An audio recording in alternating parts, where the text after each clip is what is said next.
you to the June Boston FinTech Meetup. Tonight we'll be discussing payment startups. We've got a great panel of folks that are going to share their experience and their thoughts around this space. So that'd be very exciting. Before we dive into that, I wanted to call out a few people who made this event happen tonight. So first and foremost, Sarah Biller, who everybody here knows, has started Boston FinTech. Was going to be here tonight. She's not able to be. She's going to be watching it via live stream, which the GSV team is doing a great job of pulling together. She's watching it either via live stream from Chicago, O'Hare, or a plane in between Chicago and Boston because she got grounded for weather today and wasn't able to make it. So, Sarah, if you're watching this, give us a thumbs up icon on the live stream. I also wanted to thank Seth Haubin and the whole GSV Labs team for hosting us tonight. I'll have Seth come up in a few minutes and say a few words, but we love having events in this space. It's a great space. The kitchen's right here. There's chairs. It's awesome. So thank you, Seth, for having us again. We love it. And I also wanted to thank Holly Weckler and the Yodlee team for sponsoring tonight. So we'll have Holly come up and say a few words as well. Before I do that, just a quick roadmap to the evening. So as I mentioned, we'll have Seth and then Holly come up. We'll kick it to the panel. The panel will go through their discussions. We'll learn a ton of stuff about payments. Then after that, we'll do some Q&A. We'll have Gene Donnelly from FinTech Sandbox come up at the very end and talk for just a few minutes about the Boston FinTech Week, which is coming up in September. It sounds like it's forever away, but it's right around the corner. And then we'll break and should have time for some networking back in the kitchen on the other side of the wall. So with no further ado, let me turn it over to Seth. Thanks, Orb. Hi, everyone. Just a quick welcome from GSV Labs. Super excited to have the panel and group here tonight. For those who aren't familiar with us, GSV Labs is a global innovation platform that helps accelerate startups and connects corporations to innovative business models and technologies. And what all that means is we work with both startups as well as enterprises. On the enterprise side, we do digital transformation, digital consulting, internal innovation, external innovation, innovation scouting. And on the startup side, we have 2 innovation centers. So you're in the Boston Innovation Center, 22,000 square feet. We have 45 of Boston's most promising tech startups working out of the space. So think founder-friendly workspace that provides resources that more resemble an accelerator, but in an on-demand fashion. All of that's powered by our digital platform, Passport, where entrepreneurs can go on and access the tools and the resources to potentially help them reach their potential faster. So that's a little bit about us. If you have any questions, feel free to grab us after the program. Myself, Kara, and our intern squad here working the live stream tonight. I'll be happy to answer any questions and just super excited to have a great panel here and have a great conversation. Thank you so much, Seth. Hi, guys. My name is Holly Weckler. I work for InvestNet Yodlee. I wanted to ask a quick question before I get started. Who out there actually knows Yodlee? All right. Nice representation. I like that. And so that most of you will understand, before I get started, being a company out of Silicon Valley, I want to let you all know my disclaimer. I'm here on behalf of myself. Everything I say tonight is not I guess you could say in print from Yodlee, but just trying to get you guys an idea of what we're looking for. So now that that has been said, I'm very excited to be here. I've been working with the Boston FinTech community and Sarah since 2015, I believe. Our first event was just a few of us with beers, pizza, and we were really trying to build this community. So for me today to hear it was 285 registrations, I believe, Gene. I mean, that's just amazing to see how much this community has grown. And, we just feel very welcomed every time we come to, come here and help Boston and learn from you guys. It's a very different community than most of the ones I visit for work.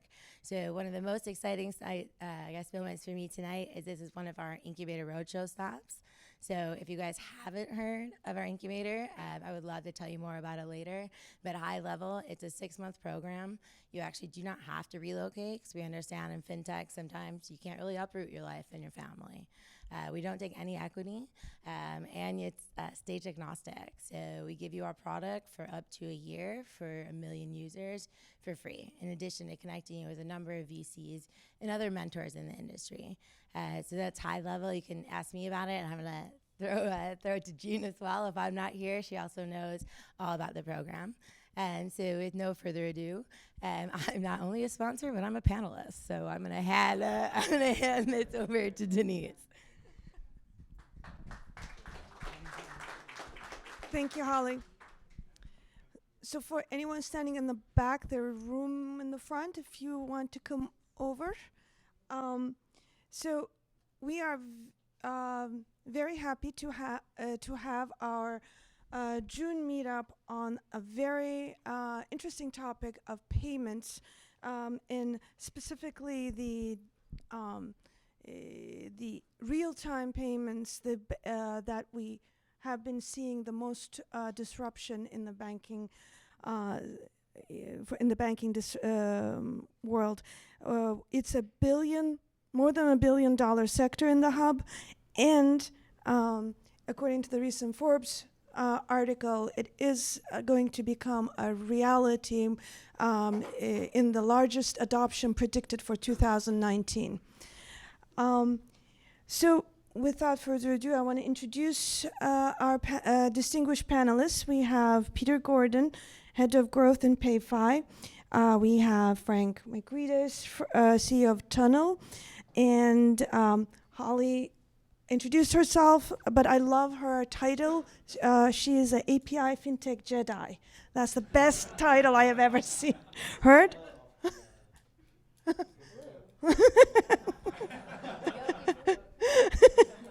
And Good question. No, not the dark side. Don't we like compliance?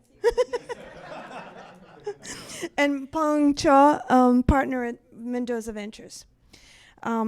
And what I'm going to do is I'm going to ask everyone to introduce themselves, give a little bit about background of what your companies do, your journey in the payments world, and we'll start with you, Peter. Great. Well, can you hear me? Can you hear me? I think you have How's that? Wow. Well, great. Well, I'm excited to be here. It's amazing. I started my career 30 years ago down on High Street in technology and payments with Blue Cross Blue Shield. It was an outsourced contract with EDS back in the day. And so I've been on this real-time payments journey for 30 years, and I have a pretty unique background working for both banks, FinTechs, the largest FinTechs, starting my own consulting companies. I ran payments for FIS, I've run payments for Santander. I've run payments for Citizens. I've run 2 consulting companies. The last one, I sold one to FIS, and I sold the last one to PayFi. And I think the most unique thing I did is I started a community bank in Newton and Wellesley called First Commons Bank, which we sold last March to Brookline Bank. And I was a founder of that and remained on the board for 9 years. And so those experiences really bring me to where we are today, which is why we're all in the room here, and that the FinTech, financial services, it's broken. I've explained to some people, there's a lot of what I'll say front-end people here. My expertise is I'm a middle and back office kind of guy. I know how the shit really works, and that's just because I grew up on data. I grew up on things. The UI, UX, I leave to other people who are far smarter and far more intuitive than I am with how consumers work. And so I'll just leave it with payments. 2 things. If you take nothing else away from me today, since I'm a middle and back office guy, it's nothing. Real-time payments is a bad name or misnomer. It's about the data, number 1. It's about the data, number 2. It's about the data, number 3. Remember that. So it's really about the interaction and how you move messages between consumers or really businesses. And I'll leave you with the stats. So, people are concerned about, I also work for Mastercard, that little company. And I was a real-time payments evangelist, whatever that means. And that, so think about it. There's $30 trillion of carded payments globally. There's $120 trillion of money movement between financial institutions. So that leaves everyone in the room a $90 trillion opportunity for us to figure out how to create products and services to meet that demand. And that's what it's about. Real time is a nice characteristic about moving money, but think about it. the wire system was created 50 years ago. How many people have done a wire, truly done a wire? How many people think it's real time? Aaron, I don't think it's real time. Have you ever seen the Santander in Reading, Pennsylvania? And they're, it's real time when the clerk hits send. It's not real time to get the information in and then to get it. So it's just the point of, we have I think 15 characters or 16 characters that can go in a wire. It's really about moving to the next generation and having 2 gigs of data moving over the payment system versus a card transaction today. So it's about the data. Thank you, Peter. So I do not have the payments background that Peter has. I would say we're more of a tech fin, heavily focused on technology. And my background is not in the financial services sector, but our team is very strong from that standpoint. So again, my name's Frank Makrides. I'm the founder and CEO of Tunnel. My background goes 20 years back in the technology space. I've lived through the dot-com cycles. I've lived through the telecom cycle. Saw some amazing exits and some really big failures. So I've been very fortunate in my career from that standpoint. I've also worked at some large Fortune 500 companies. I previously worked at Cisco Systems and was in U.S. Defense at BAE Systems for over a decade, where I led and participated and was part of some very large multi-billion-dollar defense initiatives with some really cutting-edge technology. So from there, I got really heavily involved in distributed ledger technology going back to 2012. I got heavily involved in this space and helped co-found, I think Eric's in the audience somewhere, the Boston Blockchain Association, a little shout out there, and been an advisor and working with a lot of blockchain related and distributed ledger technology related initiatives here in New England and throughout the United States and the world. And out of that was more of a frustration of the fact that there hasn't really been a technology stack as of yet to deliver on the vision of what DLT was always intended to do, which was to provide a payments platform that can actually be used globally, that can be compatible with the financial institution models that we have out there today. So that's what we set out to do from day one, build a real-time cross-currency payment platform, and that's what we've done. We've been up and running now on the cloud. Our platform runs on AWS.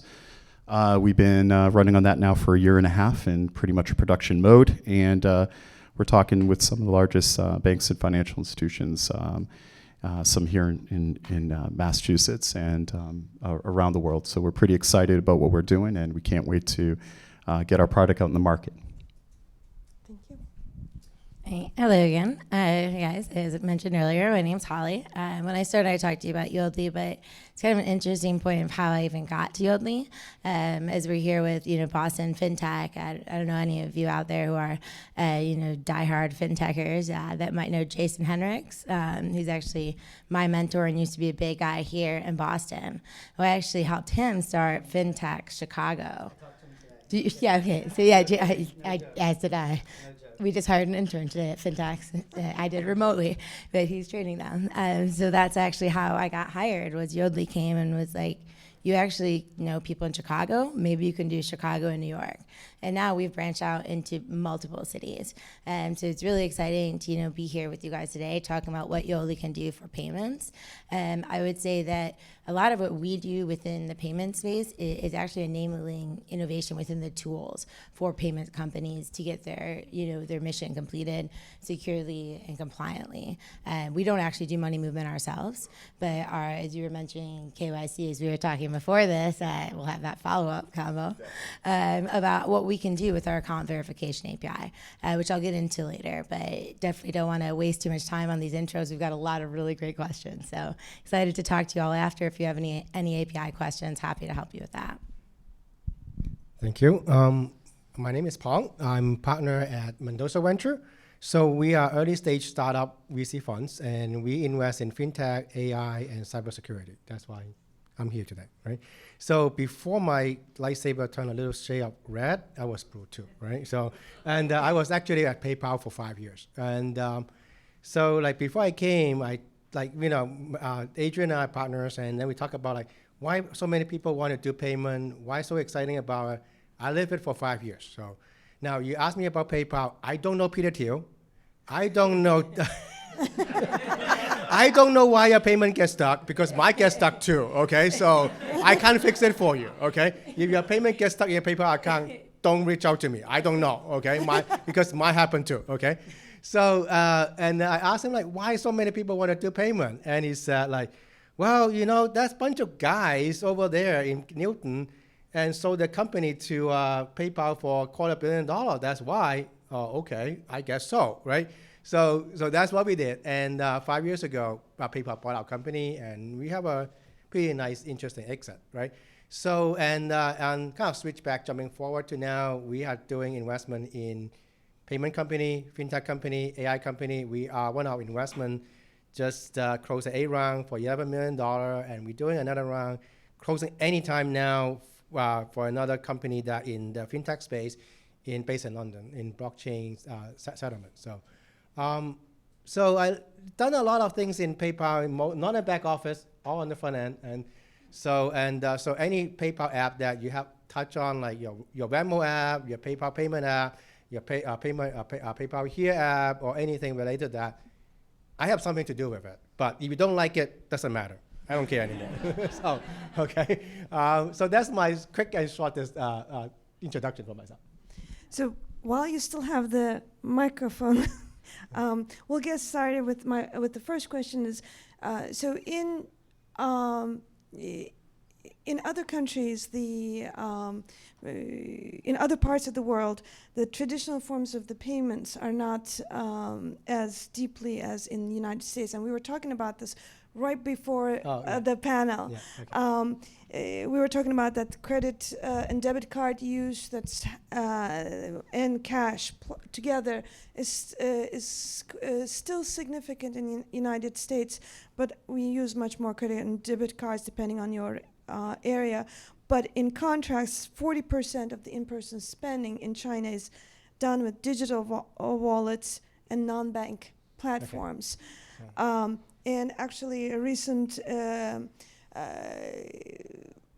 that I have experienced, we were in Norway, and it's moving to a cashless society with a target date, with a goal and a target date, very actionable. And when you visit to different parts, they actually tell you it's cashless here. Yeah.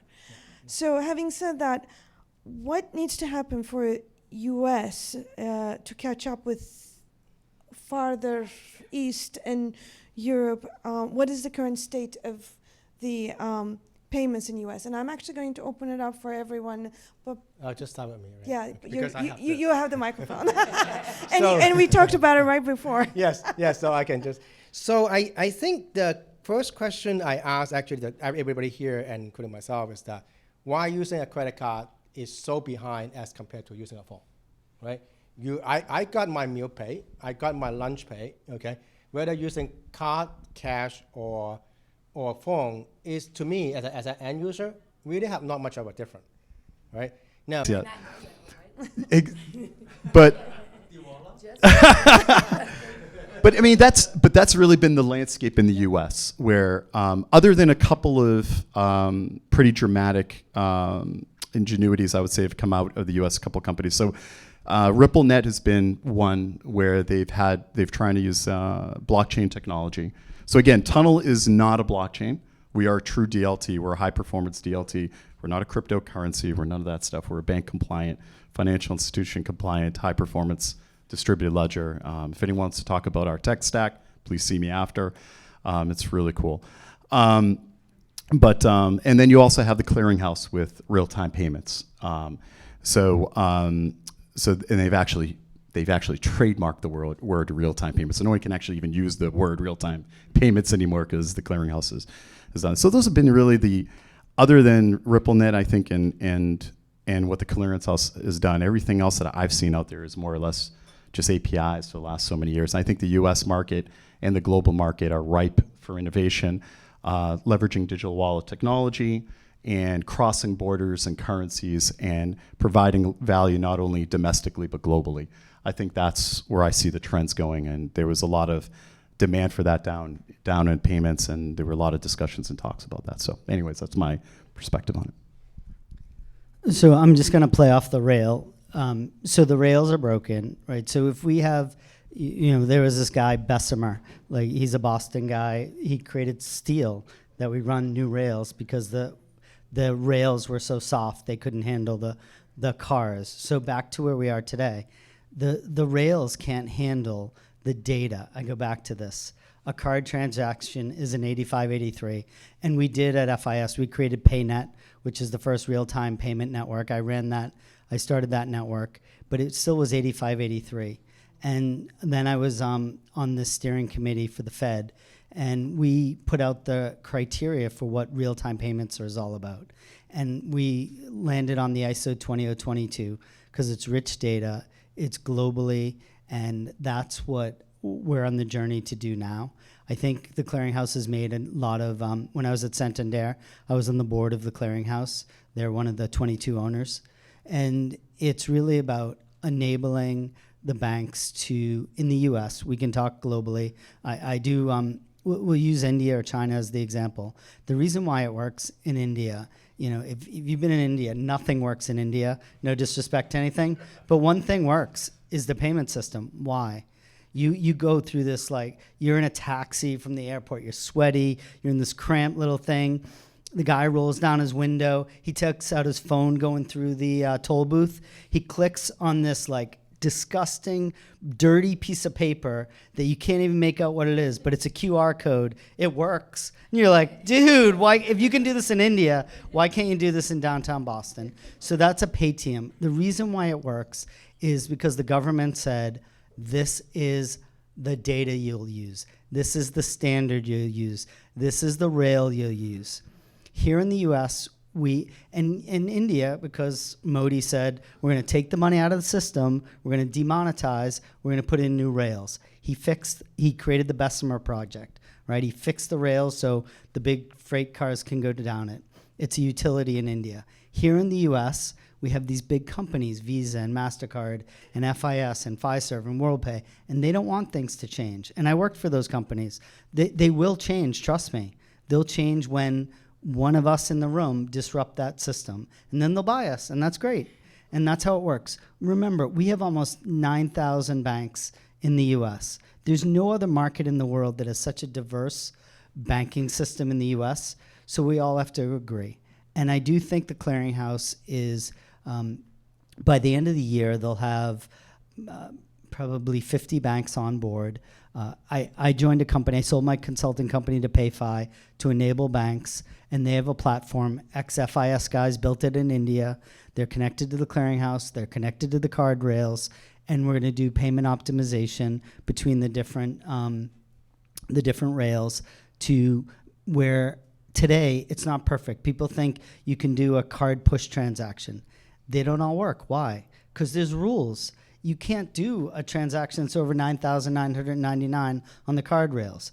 What if you want to do a $35,000 transaction? Well, it doesn't work over the clearinghouse. It doesn't work over the card rails. You have to go a wire. You have to do same-day ACH. So our rails are broken, but that is where we're going, is we're on this journey, and I think in the next 3 to 5 years, the Fed will get around. They're not going to make any, the Fed will say, I'm a banking guy at heart because I hate regulation, but it's unfortunate we're in this world, it's banking. So I believe that once one of us solve it, the regulators will follow behind and will support what we're doing. And so I'm really bullish on the real-time payments from the clearinghouse because it's rich data. You can send messages over the network. It's payments. It does do real time, but again, that's only a characteristic of the rail. So that's where we're at, and I think we're still in the early innings. It's probably the bottom of the second, moving to the top of the third, And, that's good news for everyone in the room. We have, 7 innings, or so to go to make real-time payments a reality in the U.S. So since we talked about APIs, I'm going to turn it over to Holly. What types of APIs and tools have the payment entrepreneurs historically used from your perspective? So this question, I wanted to kind of go back a little further. For those of you out there who know Yodlee, we started back in 1998. That's a little bit before my time in the financial services industry. Okay, when we were creating cloud deployment solutions. So I actually reached out to one of my colleagues who used to work at the banks. And I was like, I know, when I started at Yodlee, everyone was so excited that our SOAP APIs had RESTful wrappers. And for me, coming from like someone who was more in the developer world, like recruiting devs, that wasn't good. I was like, I can't tell people that and smile. Like I could only, sell something I believe in. And when we started, they were super excited that they were moving towards, like right now, fully RESTful APIs. But back then, I don't know who's out there still in the financial service industry. There's a lot of people still using SOAP APIs. Like RESTful is still a dream. Yodlee accomplished that within the first, I should say, 6 months I was there. But what he told me is once upon a time, the first thing people would try and do is basically what we have is like an alternative option is just your manual entry, right? So you have to either know the account number, try and do it where you're dealing with so much human error, right? And then they got really excited that the next thing that they were going to move to was mailing in checks. And here I am like, mailing? I don't know the last time I bought stamps. I mail any checks from Chase, go to the Chase QuickPay, the banking option. And then the last thing that kind of clicked for me, which is I guess would bring us into more up to date where we are today, was when they tried to do the verification deposits. But the big problem with that was a lot of people didn't actually log in to check it. Was it 17 cents? Was it 19 cents? And if you didn't log in during this certain window, it was lost. Nowadays we all know we're all attached to our phone, looking at it all the time. But at this point, this was back probably before dial-up or AOL and all of that fun stuff. So I would say it's really exciting to hear the challenge deposits, which brings you to the biggest aspect of, in my opinion, where Yodlee can help is with our account verification API. We're actually able to instantly verify, you are who you say you are, handle your KYC compliance pieces, and while we don't do the actual money movement, we have a lot of payment companies that are on our platform that are not only using our instant account verification, but also using our aggregation API. Recently, we also came out with OK to Spend APIs, which I think are really interesting as well, kind of helping with the budgeting. But outside of just speaking about Yodlee, I would think the ones that are really interesting to me would be Braintree, PayPal, and Square. All three of these are kind of helping you with kind of some different aspects of the actual process, the journey, as Denise has mentioned it. But there's so many other API platforms out there. Jean, I'm sure, has a bunch on her platform at FinTech Sandbox that she could discuss as well. Thank you.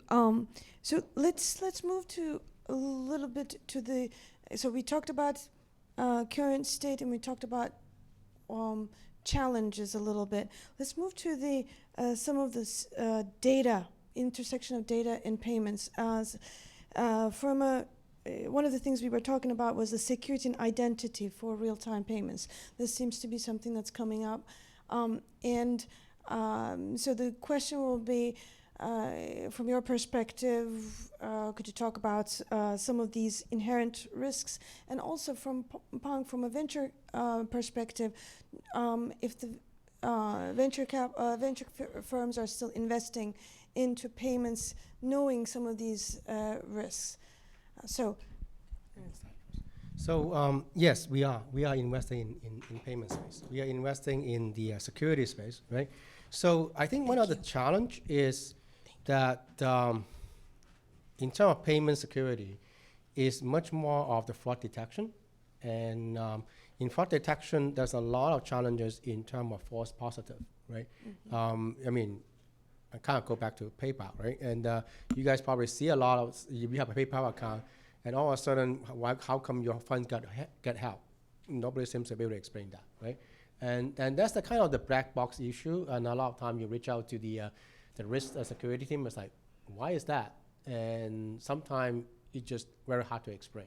And I think that's one of the challenge. And we would like to see that being solved. Like why certain payment not approved, and why does that Visa approve it and PayPal don't, right? So and there's a lot of fraud detection able to say, well, okay, are you that guy? Or even the card is right. And so a lot of that is very important, especially as we go into much more of the mobile payment, cardless payment, all of that. Like, are you who you are? Right? So if somebody can have a very effective way of solving that, it's a great opportunity. Yeah. And Frank, I think you had some ideas on that. I think Pong set me up very well. Thank you, Pong. So there's definitely a lot of white papers out there talking about accelerating the time of payment and getting closer to true T0, and multiple orders of fraud that would increase in relation to that. Into that. Most of the payments today, and I think Peter hit it on the head, are not data rich. And they're still based on a lot of legacy forms of movement that are 40 to 60 years old that are causing a lot of the fraud. So even if you have a lot of payment ingenuity today, for example, Venmo had $40 million of fraud in Q1 of 2018. Zelle is bleeding in fraud. Everyone knows about wire fraud and ACH fraud, and everyone's lived with someone stealing their credit information and having to file a police report or talk to your credit card company and say, these weren't my charges and all that.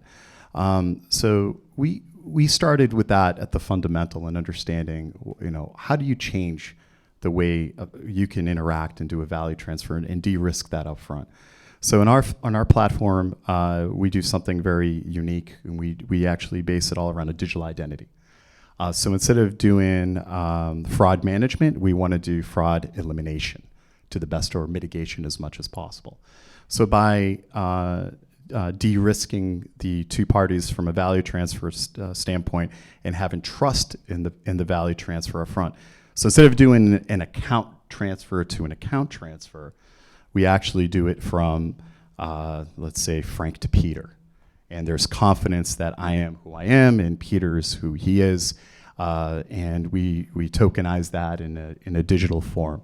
So if you move or you change your banking information, you get married, you change your last name, we're completely agnostic to that. And all the bank and FIs that we've been talking to, financial institutions, love that, because a lot of times that's the final check in the value transfer stream, whether you're doing a wire internationally and all these messages are going through, and at the end it gets rejected for some crazy AML, OFAC, or whatever the case may be. We do that up front. So that's why we can get as close as we can to T0, and that's why we don't do fraud management. We are in the business of fraud elimination to the best of our ability. So I'm conscientious of the time we have, so I'm going to have one final question and then open it up for question and answers from the audience. So this is, as the panelists already know, that this is something dear to my heart. So who's left behind when payments are fully digital? Is the cashless society inclusive, in your opinion? So, I said this up front, so I won't spend a lot of time on this. The closer we get to consumers, that's not my world. But I'll tell you from a banking perspective, the reason with real-time payments is trying to bring the small community banks back into the marketplace. And traditionally, as you know, that the top 4 banks control 60% of the flow of payments in the U.S. today. And really, I think real-time payments, this next generation, is democratizing. Just like the internet did, that's what payments is about. I just want to I'll leave you at this. I was trying to think of the data. Most of you in the room, if you're in technology, just think of a spec that's 40 or 50 years old that that you've passed on from generation. That's what a card is today. I don't think people appreciate. And so if you just Google what an ACH transaction, you won't believe. It's still a flat file. It's 150 characters. And every character is told what, depending what you're doing, is told what it can do. And there's only like 15 characters you can talk to on a card, and that's why things fail. It's not a surprise if you understand the data and you understand the rails are broken. And again, that's what real-time payments or the next generation, laying the new rails from the clearinghouse, that's what it's about, is putting in a rich data pipe. And then we can do these amazing things that Pong talked about in AI, and we can look at it, because just think, you can put 2 meg of messages. So think of a tweet that has already been defined for 40 years, and you only have not 160 characters, what it is, but 15 characters, you can say what you want. Our messages would get crossed. But think of an email in the new way. You have a subject line, you have a to person, you have a from person, you have your signature, you have the IP address where it's coming from. All that data can be encapsulated in the payment. And I know we've talked a lot about consumer stuff, which again, I'm not a consumer guy. It's all about taking checks out of the system. It's the B2B world.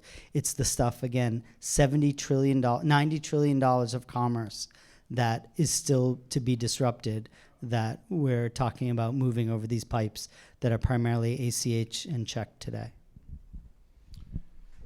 So there are 2 sectors that come to mind when you go to cashless that get left behind.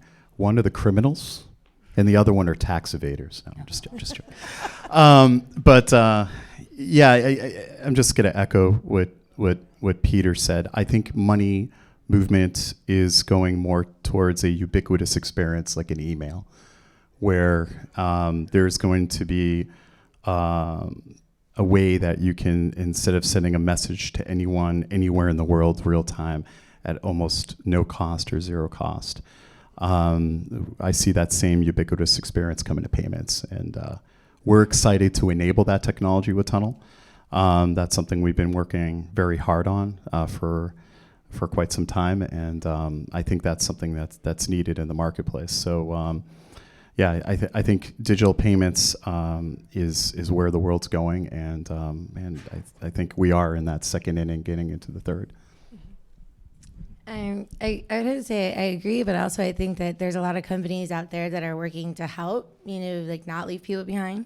I'm going to give a plug for a Chicago company that I'm, really care about. I've seen them since they launched, Pangea. I don't know if anyone out there knows them, but they're actually working to help the underbanked. They're working to help people. Maybe it is a bit of tax evasion, as you mentioned. Some people who, might not fully be citizens, et cetera. There are some outliers, but they actually, they're when they first started, that was kind of their test market, and now they're using KYC compliance tools to make sure who the person says they are, where this money is going, right? So they're kind of working to make sure that people aren't left behind. And there's other companies out there.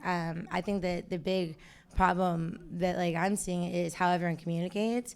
And I guess I was looking up developer jokes earlier, and this one I feel like really kind of fits, right? So it's how many developers does it take to change a light bulb? The answer, none. That's a hardware problem. Right? So this I know, it's cheesy, but it's funny to me. But obviously I'm a dork and love my job. But, that's when I was looking at it today. It's that's where I see the big problem. Yodlee, we're trying our best to, help enable companies to do this compliantly, hit everything that FDIC and everyone wants you to do. But if we don't have the point of service and we don't have the, ways they can do it, and with Pangea, they've actually made their way into 7-Eleven. They actually have cards now, and there's different ways. Maybe there'll be machines soon, or, I don't know. I think the biggest thing is we've got an option, and I'm passionate about it too. I don't want to see anyone left behind.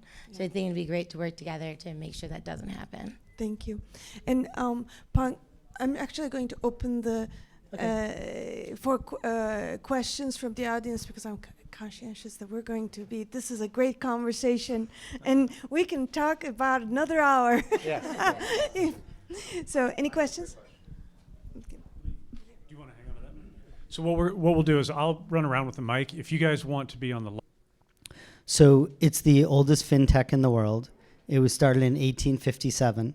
And today they do, there's only two organizations that move money between banks in the US, the Federal Reserve and the Clearinghouse. And the Federal Reserve does ACH and wire, and the Clearinghouse does ACH and wire. And the Clearinghouse, I don't know, 4 or 5 years ago, asked for $3.5 million from each of their owners. I wrote that check at Santander, and they created a new rail. And so they're laying the pipes. And very similar to in India, where the government said, this is how you'll do it, the Clearinghouse said, this is how we're going to do it. But there's no mandate from the government. So now, collectively, we have to use those rails. They just started rolling it out.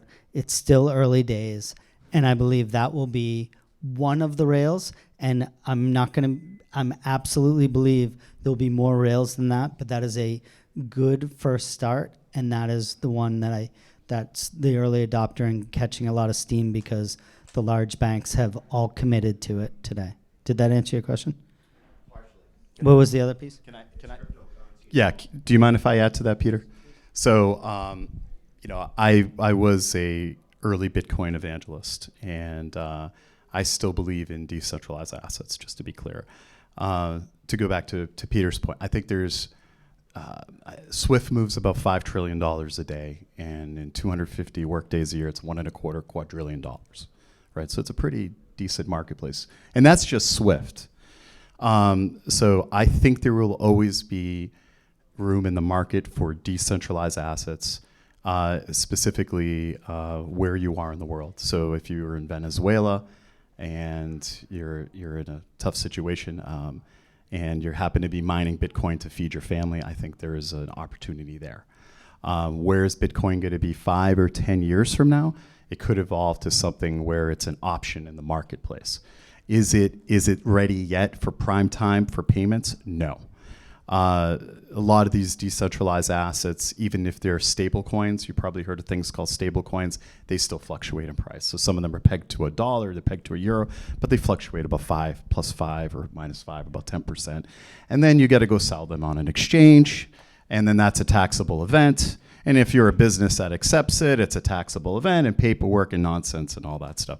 So I still think there will be some place for those assets.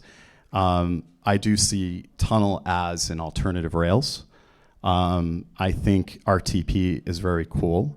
You have SEPA in Europe, which is a very similar system that RTP was based on. It's more of a hybrid between SEPA and what the Australian rails are like.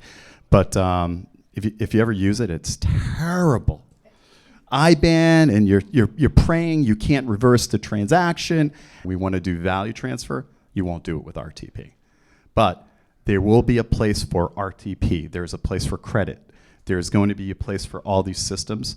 And I think it's going to be very interesting times over the next couple of years to see where they all play up. It's a big marketplace, and everyone's going to find their swim lane. I hope that answered your part of the question. Hi. So thank you so much for your sharing. And you just compared the digital payment in China and the credit card system in America. So America have a long-established social security system, which build a very good relation between the bank and the people. However, China just started to build its own credit system in recent years. And there's so many debate, controversial from the public and society. Do you think those issues will overshadow the future of the digital payment in China, or American with a more advanced, more secured and credit system will be able to catch up the East countries in the near future?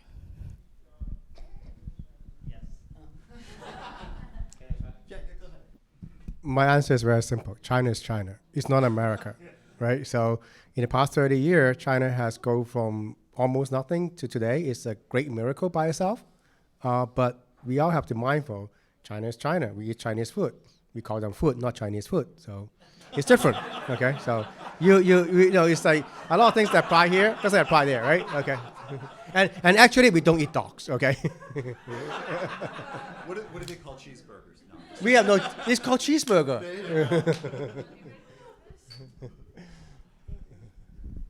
What impact do you think Facebook will have? Their pending release of the Facebook. Yeah, impact of Facebook's entry.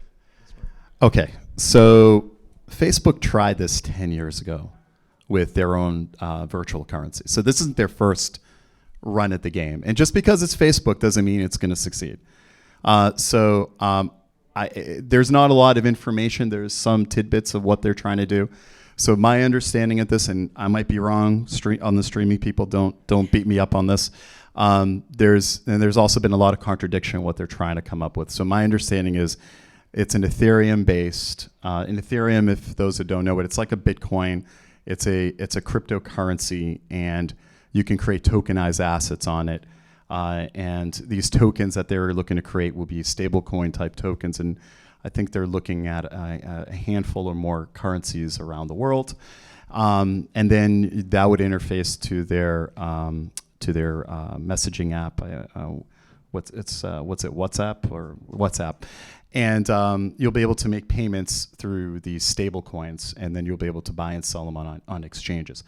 And I think Peter and I already said this. I think others on the panel. I think there's going to be room for a lot of different players, but just because Facebook's name's in front of it, I think some people are actually really concerned. I think Facebook collects enough information on a lot of people, and now they want to capture payments too, which I don't blame them for trying to get into this. But again, it goes back to that user experience. It's a coin.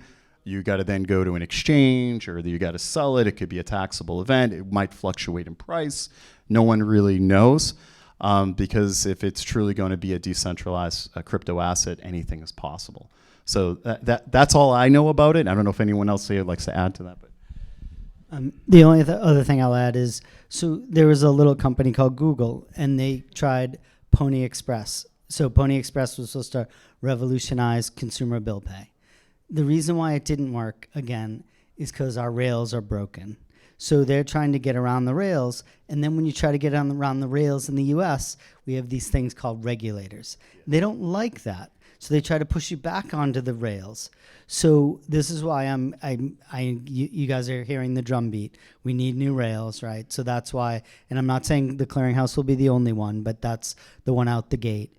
And that's really important because regulators like it, because banks understand it, and there will be others. And so the thing is about what they're doing with Facebook, how do you get the money from a regulated bank account? Because, by the way, it's not Jesse James. I always use that and I get it wrong. So tell me who the bank robber is. Why did Jesse James rob the banks? Because that's where the money is, right? Facebook, you got to get the money from a bank account into Facebook. How do you do that? So real-time payments will be a way, using Tunnel, using Yodlee. So we're bridging between the regulated banking world. So will Facebook be successful? Absolutely. Will it take over the world of commerce? I don't think so. But it's good to exchange cash and exchange things. Hi, good job, guys. Peter McNally from the Bentley UXC. So a point and then a question. So I think you asked about people being left behind. One group I would say to make sure you don't leave behind are folk with disabilities. So and that would include people who are older. So make sure whatever you develop is accessible. All right, that's the first point. And then a kind of related question, what do you see from UX challenges? I think, Frank, you were kind of touching on this and the complexity of the process, but from a UX standpoint for success for the end user and also the employees of the bank, what has to happen or not happen? I can give an example. do you want to start? Yeah, but just going off of what you kind of talked about with people with disabilities, Gene and I actually were talking about this earlier today, and one of the companies that use our platform is called Honest, but with an O, and what they're doing is they're actually trying to help people manage their elderly parents' finances, right? Because a lot of people are getting taken advantage. We've all heard these schemes that are out there, but how do you access that person's information if they are disabled, et cetera, right?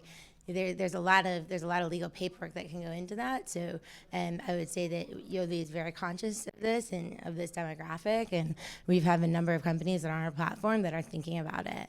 I'm gonna let Mark kind of take over from here, but wanted to make sure this is something also that's important to me too. I think it's something that we all have to think about, right? All of us out here are FinTech professionals. It's important to, help the man make more money, but it's also important to find a way to do FinTech for good and to help these people who can't fully help themselves, whether it's with financial literacy or tools like that. So thank you for bringing that point up. So at Tunnel, we're really fortunate. We have probably one of the best people in the world on our advisory panel. And that's from a UX, UI standpoint. That's Greg Race from Raise Labs, currently RightPoint. He's made some of the most famous mobile and web platforms out there. Everyone's used them here, whether it's Macy's, Costco, or many other pretty large ones, and banks and other institutions. First question he asked me and kind of put into my head is, you need to make it such that your mother can use it. He's like, if your mother can't use it, no one's going to use it. And that was really an exercise. And that's something we worked hard on early on understanding how do you make something as basic and simple that anyone can interact with it. Now, is it someone that is just completely financially illiterate? Is it someone from a different age group or another challenge that they might have? So these are the things that we took into consideration early on, and we have built a lot of those features into our platform, and we're excited to get that online. And it needs to be simple, fast, easy, and those are the things that I think that resonate with us.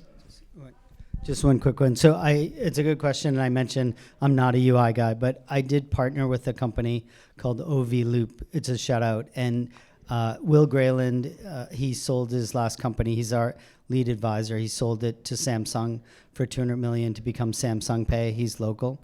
And he created the next generation app, voice enabled. So he combined voice and messaging together. And so I think when you can talk the next generation of Alexa, I think that's where we're at, is interfaces, because I don't get user interfaces, but I know how to talk. So I think that when we can do natural language, and we're getting there, we're not there yet, but I think that is when it will be inclusive. So